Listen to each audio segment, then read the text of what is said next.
ஊர்களை வரைபடத்தில் மட்டும் பார்க்க முடியும். ஆனால் சில ஊர்களை மனசுக்குள் மட்டுமே உணர முடியும். அப்படிப்பட்ட ஒரு கிராமம்தான் திருநெல்வேலி மாவட்டத்தில் இருக்கும் நீலகருங்குளம். இந்த ஊருக்குள் காலடி எடுத்து வைத்தவுடன் இது சாதாரண கிராமம் இல்லை என்பது புரிந்துவிடும்.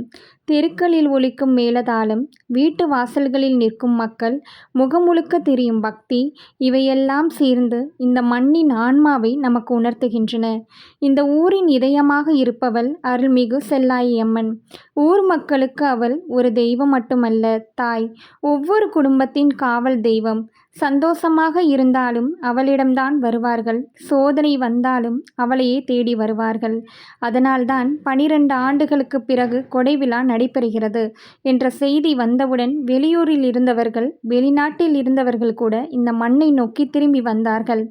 ஏனென்றால் இது ஒரு திருவிழா அல்ல, ஒரு தலைமுறைக்கும் கிடைக்கும் அரிய தரிசனம். அதிகாலையிலிருந்தே ஊரே விழித்து கொள்கிறது. மேளம் முழங்குகிறது, உடுக்கை ஒலிக்கிறது. ஒவ்வொரு தெருவிலும் அம்மன் தாயே என்ற முழக்கம் கேட்கிறது. அந்த நேரத்தில் ஊரின் ஒரு பாரம்பரிய குடும்பத்தினர் அம்மனை அழைத்து வருவதற்காக தயாராகிறார்கள்.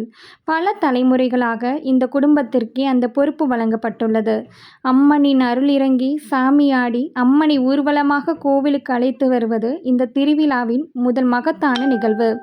அந்த காட்சியை பார்க்கும்போது பக்தி என்பது புத்தகங்களில் படிப்பது அல்ல, அது இந்த மண்ணில் வாழும் மக்களின் மூச்சோடு கலந்த நம்பிக்கை என்பதை உணர முடிகிறது.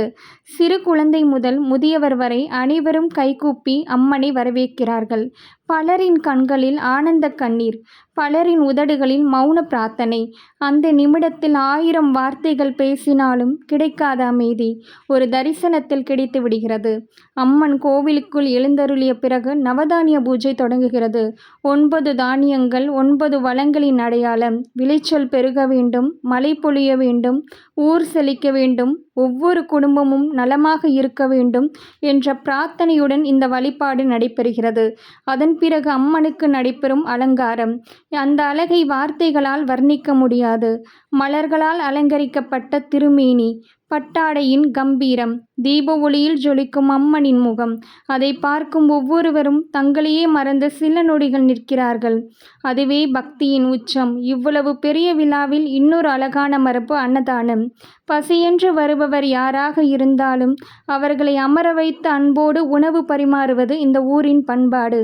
அங்கே உணவு மட்டும் பரிமாற்றப்படவில்லை, அன்பு பரிமாற்றப்படுகிறது, ஒற்றுமை பரிமாற்றப்படுகிறது, இந்த மண்ணின் கலாச்சாரம் பரிமாற்றப்படுகிறது. 12 ஆண்டுகளுக்கு பிறகு மீண்டும் நடந்த இந்த கொடை விழாவின் முதல் நாள் ஒரு திருவிழாவை விட அதிகம். அது ஒரு ஊரின் நினைவுகள், ஒரு தாயின் அருள், பாரம்பரியத்தின் உயிர்ப்புதான். அடுத்த பாகத்தில் இந்த கொடை விழாவின் முக்கிய சடங்குகள், உச்சகட்ட நிகழ்வுகளை உங்களுக்காக கொண்டு வருகிறோம். அதுவரை இந்த வீடியோ பிடித்திருந்தால் லைக் செய்யுங்கள், ஷேர் செய்யுங்கள். கோவில் தரிசனம் சேனலை சப்ஸ்கிரைப் செய்து பெல் ஐக்கானை அழுத்த மறக்காதீர்கள். நன்றி, வணக்கம்.